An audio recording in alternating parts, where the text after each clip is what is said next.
નમસ્કાર વિદ્યાર્થી મિત્રો, આવી સંખ્યાના વર્ગમૂળ તમને પૂછાય ત્યારે ઘણા બધા વિદ્યાર્થી મિત્રોને તકલીફ પડતી હોય છે. તો આ રીલ જોયા પછી કોઈને પણ તકલીફ પડવાની નથી. જ્યારે તમને એવું કહેવામાં આવે દોસ્તો કે વર્ગમૂળમાં x ની 14 ઘાત કે ઘનમૂળમાં x ની 15 ઘાત કે પંચમૂળમાં x ની 20 ઘાત, ત્યારે તમારે શું કરવાનું છે? અહીંયા વર્ગમૂળમાં બગડો હોય તો 2 ના ઘડિયામાં 14 ક્યારે આવે?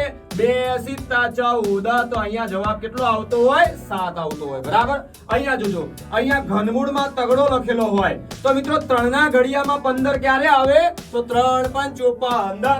તો અહીંયા x ની કેટલી ઘાત આવે? 5 ઘાત આવે. મિત્રો અહીંયા પંચમૂળમાં 5 હોય તો આપણે ચેક કરવાનું, સાહેબ 5 ના ઘડિયામાં 20 ક્યારે આવે?